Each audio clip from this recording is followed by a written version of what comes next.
everybody. This is Sophia Mona Lisa of the Golden Ray Center and the Roseville Mystery School. Today is Tuesday, February 20th, and today's video journal entitled All You Need Is Love is about yesterday's cosmic event, which was the exact conjunction of the North Node and Chiron. Now, the North Node and Chiron have been dancing very close to each other within about a degree since this month's new moon in Aquarius, which happened, I think, February 9th, and will, after yesterday's exact conjunction, continue to be very close within about a degree through to the full moon in Virgo, which will happen on the 24th of this month. So that's about a 2-week window where they're dancing very close together within a degree of each other, and then yesterday coming together at that exact point. This is a really huge deal for humanity and humanity's ascension, which is why I'm doing a video journal around this event. Now, if you're not familiar with what the North Node is, it's what we call the evolutionary GPS. So in your chart, it's your personal evolutionary GPS for humanity. It's where humanity as a whole is evolving towards. Chiron is known as the cosmic shaman, and depending on which house he's in and which sign he's in determines what is the shamanic medicine that he's bringing forward. So let me remind you that what I shared in the video that I just did a couple of days ago about Mars and Pluto coming into conjunction and Venus and Pluto coming into conjunction. And that is that the constellation that is informing to yesterday's event, and in fact is informing all of the cosmic aspects in the sky from the new moon in Aquarius on the 9th through the end of this month, February, is the constellation Cygnus, the Swan. So just want to remind you that these influences coming from this constellation are energetic patterns that are being focused on relating to the development of humanity as it proceeds to a new renaissance, a new awakening in consciousness. So all of the frequencies, all of the energies being sent from this constellation are all about helping humanity develop this new awakening in consciousness. And the specific star that is facilitating this, and let me just move this over here in case you want to read the rest of that. I'm just going to touch on it briefly because I did already share that in the last video. The specific star is Deneb. Now, fortunately, one of my Galactic New Earth Tribe members caught the fact that I said that Deneb over here, which you'll see in the next slide, was at the beak, and really it's at the tail. So thank you to her for correcting me. And this happens for those of you that may be familiar with me. You know that I'm a person with Asperger's. And so sometimes I hear a word in my head and it comes out differently but I don't hear it. I don't hear that it came out differently. Sometimes I get things backwards, a little dyslexic, like, you know, the tail over here in the swan instead of the beak. Okay. It just happens. And I'm always happy for people to politely correct me or say, excuse me, that doesn't make sense. Is that what you meant to say? So thank you to her for setting us straight on that. Example from the last video when I was talking about Krishna and Arjuna in the chariot. And I said the Mahabharata.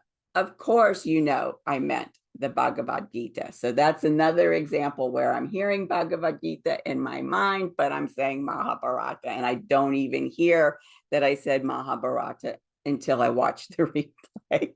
So thanks for bearing with me through these. Okay, let's look at Deneb in the tail of the swan. Here we go. Right here, there's the tail of the swan, Deneb.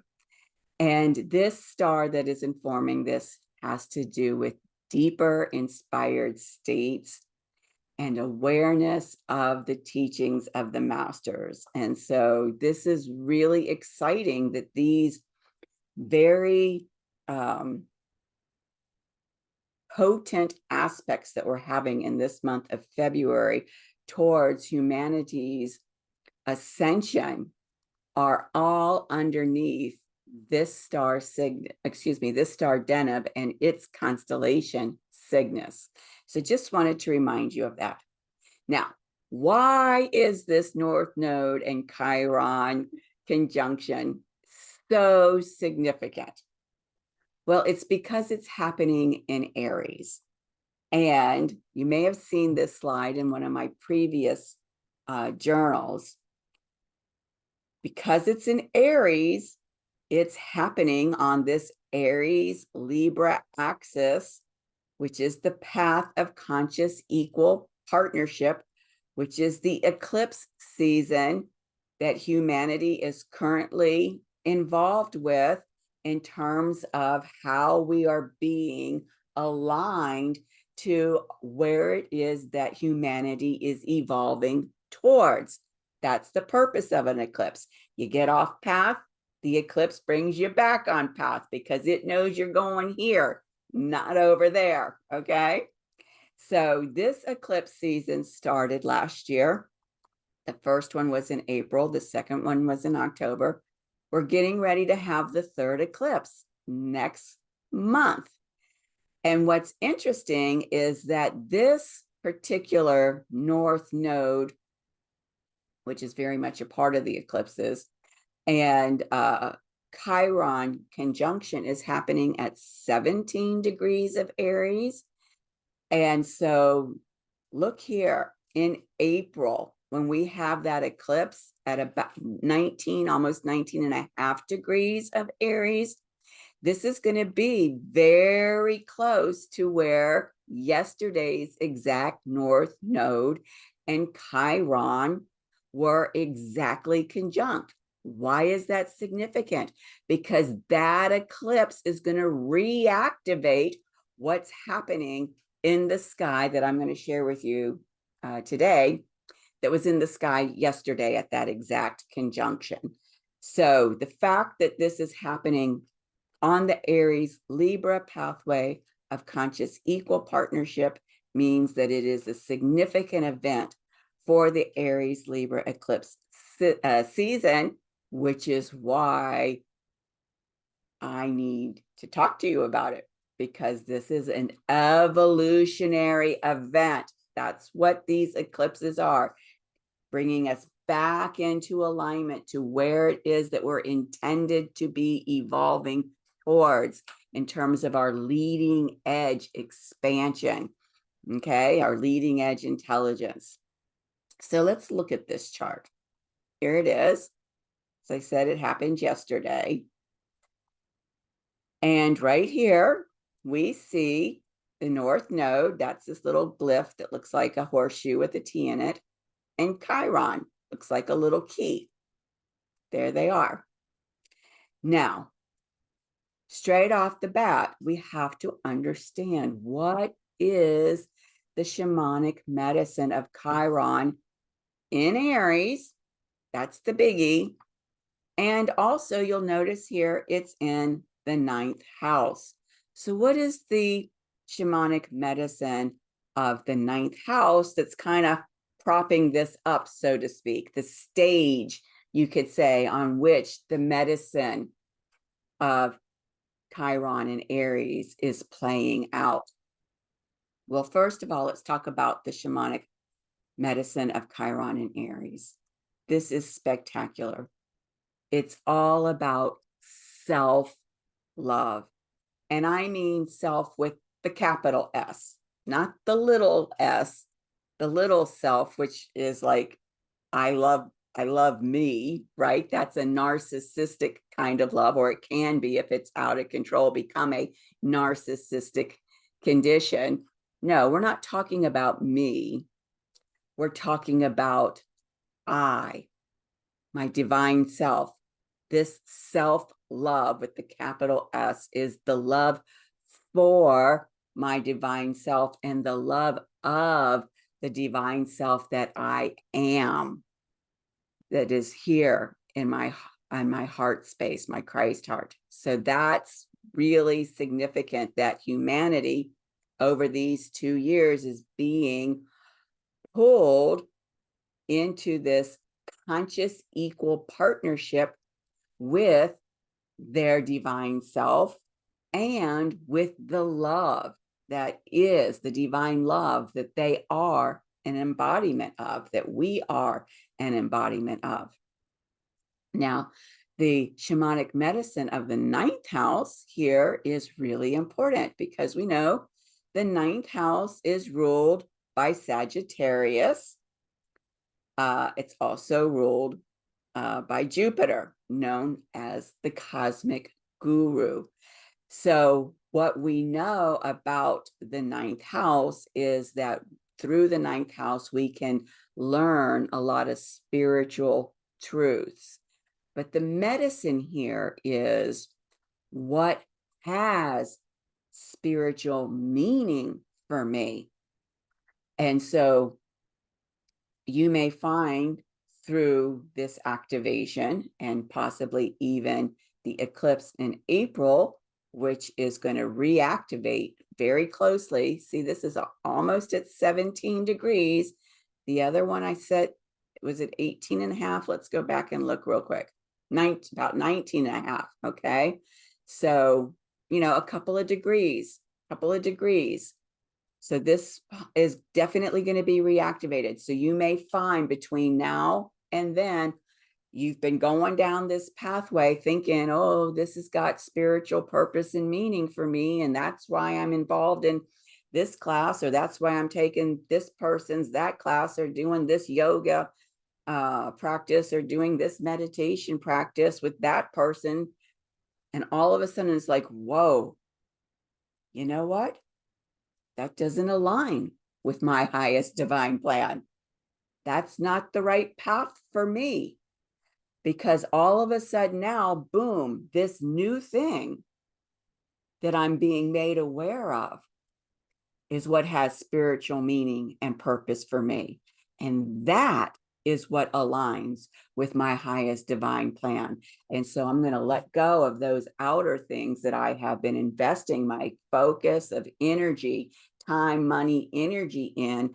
And now I'm going to focus on this new thing that has come into my awareness, which I know because I've got the heart saying yes to this, telling me this is in alignment with my spiritual meaning, my spiritual purpose, my highest divine plan. Okay. So don't be surprised as that happens. Now, what's fabulous here is that the North Node and Chiron are making a trine, a path of most allowance to Isis, the cosmic Sophia in Sagittarius. So this comes back to this kind of scaffolding effect that I speak to from time to time, where it's like, whoa, Sagittarius rules the 9th house where this event is happening. And so the cosmic Sophia in Sagittarius wants you to know the wisdom around the truth of who you are. Remember, Aries, I said, who do I know myself to be? Sagittarius wants you to know the truth of who you are. And Isis, the cosmic Sophia, wants you to have that wisdom so that you can be aligned with what is having spiritual meaning and purpose for you. And you'll see here that it's in the 5th house. So she is birthing this wisdom about the truth of who you are into your consciousness. And where are you going to receive that message? You're going to receive it from her through your Sophia Christ in action within you, that Christ light within you. Notice that Aries and Sagittarius are fire signs. They're pointing to that Sophia Christ light that you are an embodiment of as a part of the Christ race. And so she's birthing that wisdom into your consciousness, and you're going to receive that truth right here from your Christ heart. This is where your inner guidance is, right from your inner divinity, right here. Okay. Now, you'll notice that the North Node and Chiron are also making what's known as a semi-sextile to Uranus over here in Taurus and to Sekhmet over here in Pisces. And Uranus is all about breakthroughs in consciousness, allowing us in Taurus, our physical body, to create the space that we need to hold the elevated frequencies of these breakthroughs in consciousness, be able to embody them, integrate them within us. And Sekhmet, she is the goddess of divine mercy and grace. She's also the current Venus synodic cycles goddess, the divine royalty goddess, the Leo divine royalty goddess. And so here she is in Pisces telling us that this empowerment, right? 8th house here, this empowerment that we are receiving through this North Node Chiron conjunction, this medicine of how to really hone in on and feel within us that divine love, that love for ourself with the capital S, which is our divine self, and to be able to receive guidance from it is complete grace from whatever it is that you identify as source, as the one creator. Now, what's interesting here is that Uranus is making a trine to Lilith in Virgo, another path of most allowance.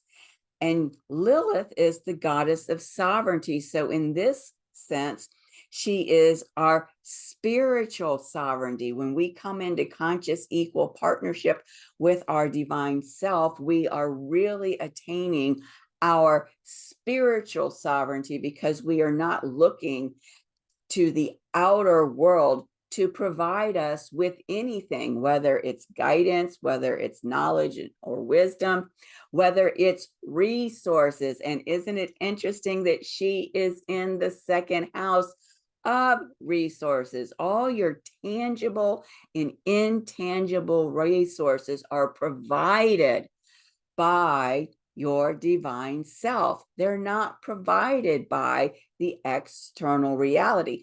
They will show up in the external reality, but not because of something that you have forced to come to fruition, but because the divine within you has used its intelligent action to be able to create that for you so that you can have it manifest in your world and visibly in your hands and for your use. So this is a big deal. And then notice that Lilith and Sekhmet are standing across the sky from each other on this Virgo Pisces axis, which Sophia told me is the axis of Sophia Christ consciousness. And they are making a T-square to Isis. So Isis is involved not only in her trine to the North Node and Chiron, but she's also here at the base of this T. She is grounding here for you. this new alchemical creation that's been achieved through the opposition of the frequencies of your spiritual sovereignty and this grace from source coming together, creating something new at this brand new higher frequency, and it's being grounded right here in Isis. So again, a whole new piece of wisdom, because we know Sophia is divine wisdom around the truth of who you are as a spiritual sovereign being, as a son or daughter of the Sophia Christ light. This is going to be huge. Okay. Now,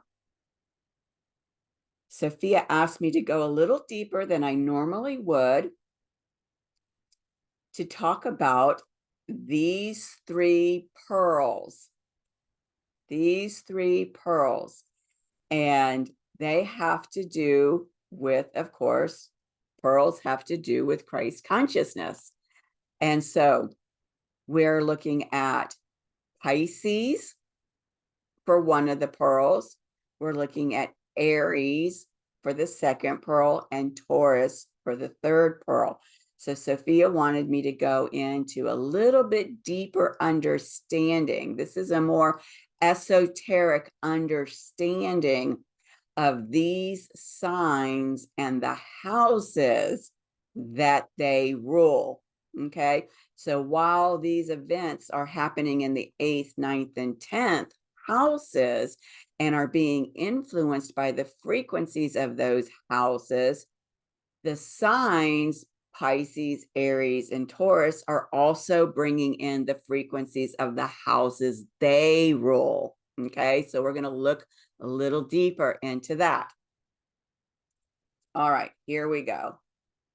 So this is your basic astrological 12-house wheel. And what we see is that Pisces is the ruler of the 12th house.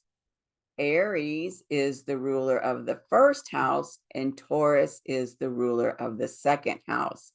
And these houses specifically give us information, esoteric information about the truth of who we are.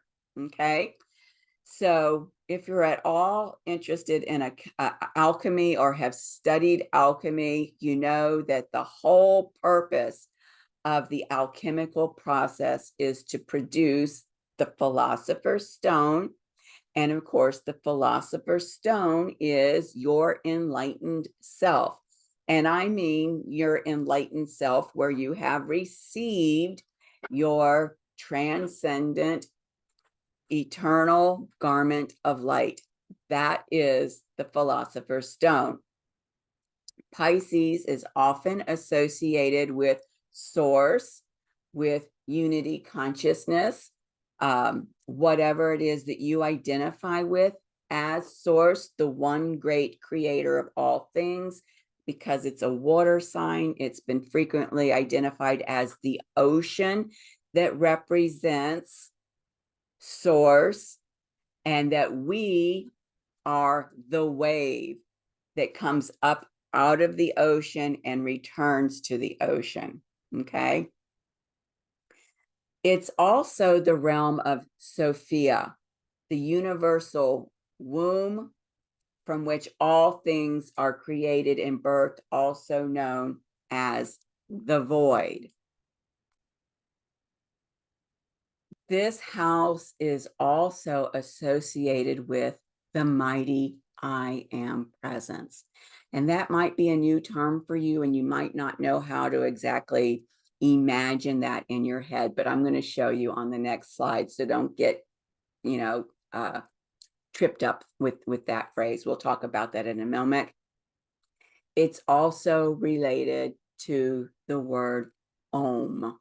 And again, if you haven't heard the word before, don't let it trip you up. If you have heard the word before, I think that you're going to find what I'm going to share in a couple of slides, a whole new revelation from Deneb about Om. All right. Now, the first house is ruled by Aries. And it's interesting because I've always talked about Aries to you as, who it is, who you know yourself to be, right? I've also talked about it in terms of inspired action, because we know that Aries is ruled by Mars, the sacred masculine. That inspired action, remember, Aries is a fire sign, is that intelligent activity of the Christ light working through you, inspiring you into action. That's why we should follow our divine guidance, inspired action, instead of saying to myself, gee, I sent an email to so-and-so about such and such, and I've not heard back from them. And so you kind of push on the river to try to make something happen. You've got to take the pause.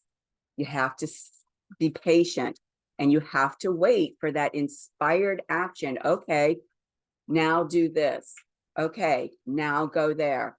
Okay, now contact this person. If you're not following your inspired action, then things will not seem to work out for you, and you'll take it personally, right? First house, all about the self, capital S, but also the little s, okay? So you're going to take it personally. The ego will, I failed, it didn't work.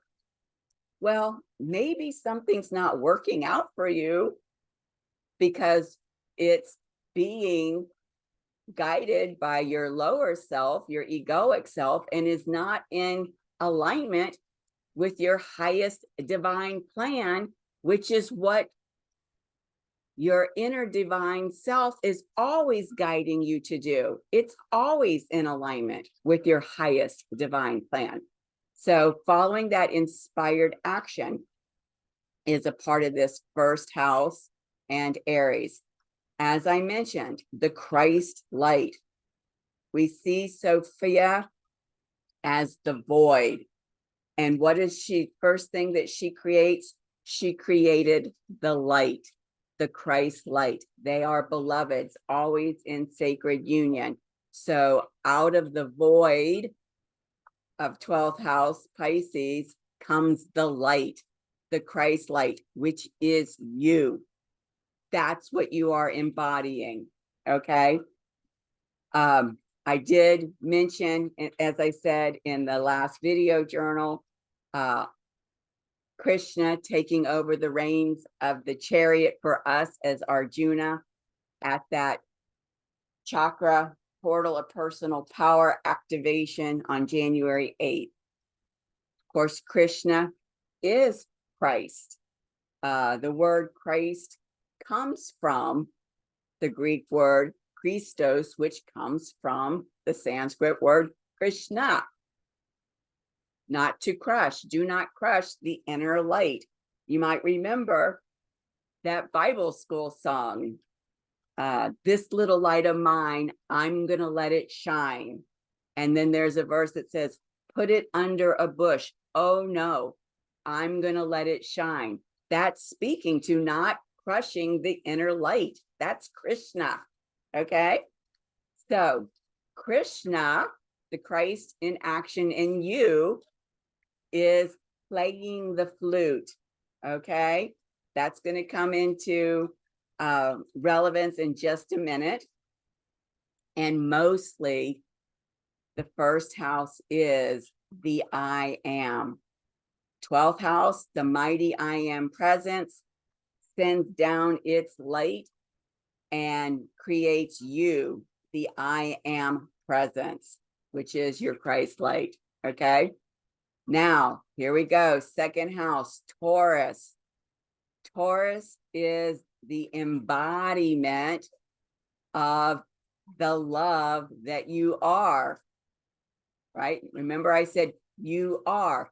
I am, you are. First house, that love, that Christ light, that is that divine love. So you are the embodiment of it. That's what this second house and Taurus represents. Your physical body is this second house, Taurus, which embodies that Christ light, that divine love. It is also known as your sacred temple of the I am presence within you. And because Taurus is an earth sign and flutes have in the past been made from wooden reeds, right? An earth element. Krishna, the I am presence, is playing your physical body as a flute.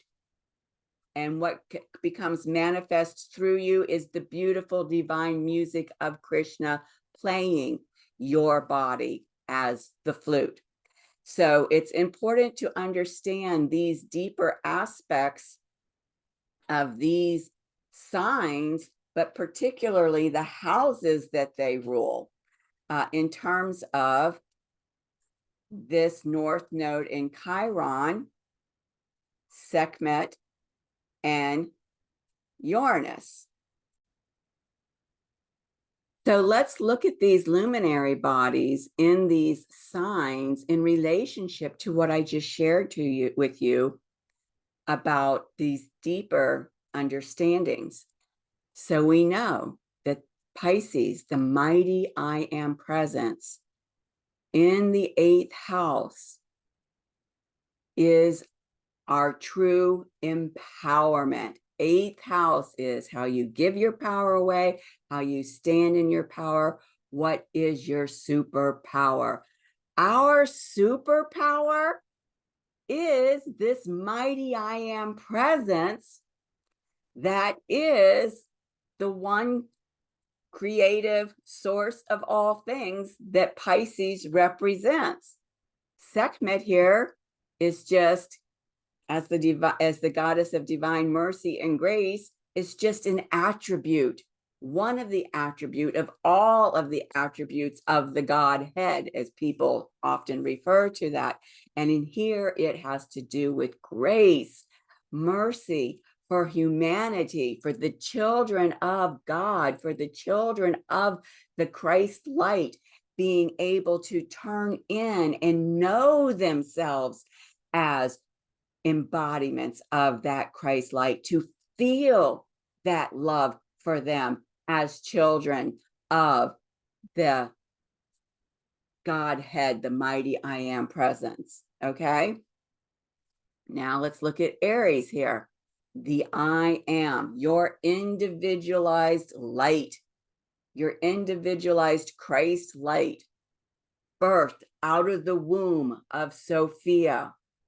In fact, in the Sophia Code book written by Kaya Ra, Sophia says that before you existed, I heard your call to me.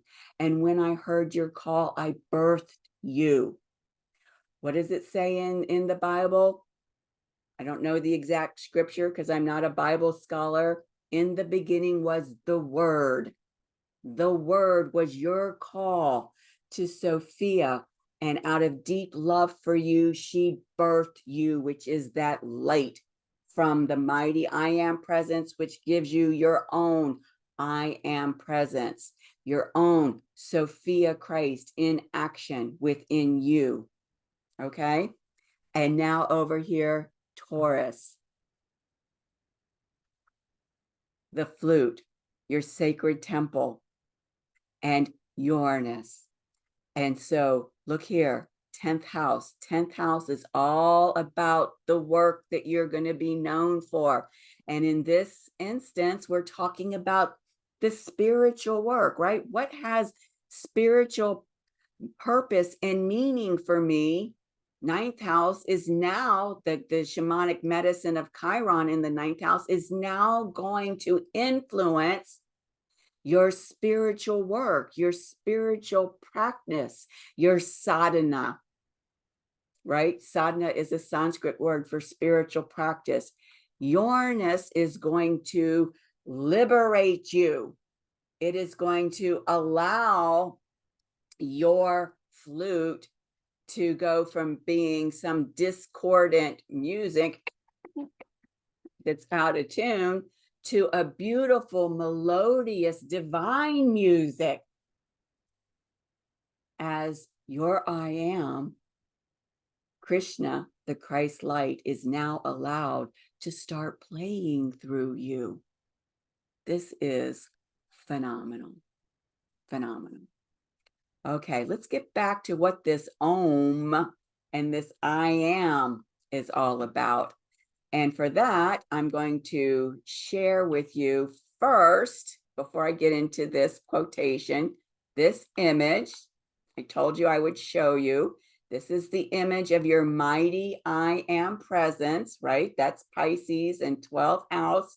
This is your Christ light descending as your I am presence within your Christ heart. Okay, this is what it looks like. Now, Saint Germain, in the I am discourses that were compiled by Godfrey Ray King, in the 7th discord said, Om is the same as I am. For myself, I like very much the use of I am because its very expression indicates God in action in the individual. God in action in the individual. That's Aries. That's first house. I am. The I am God in action as the individual comes from Om. Okay? Because he says here, Om, he calls it the Orientals. He's talking about the people from the East, right? Indians, Buddhists, Hindus, Buddhists, whatever, all of those religions from the East, he referred to them. Remember, this is in the 1930s. He called them the Orientals. I know that that's not politically correct anymore. All right. Anyhow, just want to clarify that. Om is a universal presence. What is the 12th house? Unity consciousness, the universal presence, okay? Source as the universal presence. And not nearly so apt to give the student the consciousness of the I am presence. What is this consciousness? Who I know myself to be. That's the consciousness of the I am presence, acting in the individual as the use of these two words, I am. Every time we use the word I or I am, we know that it is the full power of love, wisdom, and intelligence acting. What I personally love about this is, I've always said, Sophia, divine wisdom, Christ, divine will, and in their sacred union, the manifestation of the two of them is love. This intelligence, divine intelligence, is the same thing as divine will. Also, what I was saying as inspired action. This is Sophia, Christ, and in their sacred union, the manifestation of divine love. Every time we say I or I am, whatever follows it is being put into the creative sphere from the full power of Sophia, Christ, and divine love.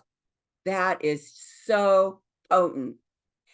And know that the power of the declaration is self-sustaining, self-sustaining. And so with this North Node and Chiron conjunction, you can work with an I am statement to empower your conscious engagement, your conscious collaboration with the shamanic medicine of Chiron in Aries, Chiron in the 9th house, so that you can know what your spiritual purpose and truth and meaning is that is in alignment with your divine plan, and that you can feel that inner divine love in your Christ heart and receive its guidance for how to act in the world.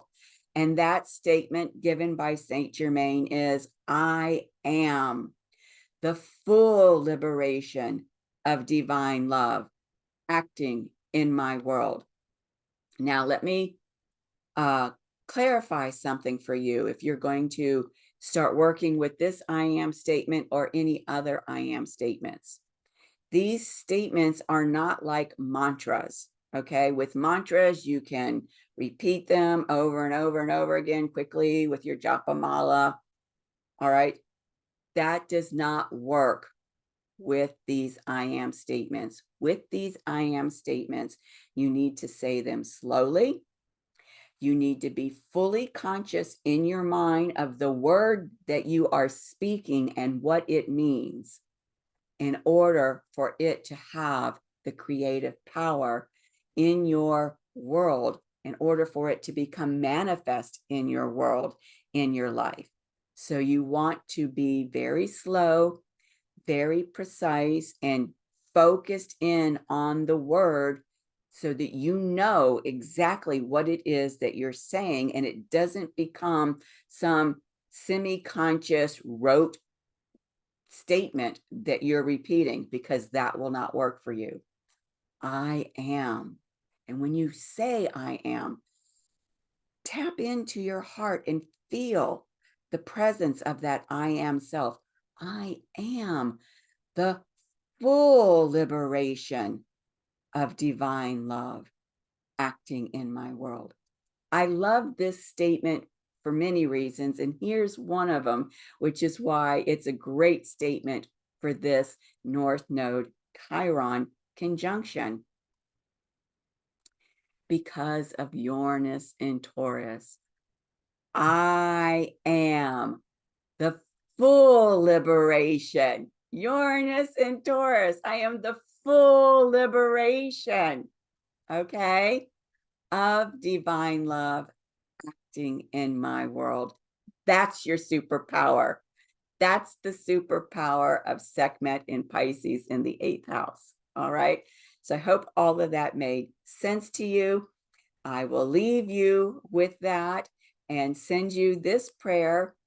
May the peace of the cosmic Christ enfold you and carry you forth on wings of light until you have reached eternal perfection.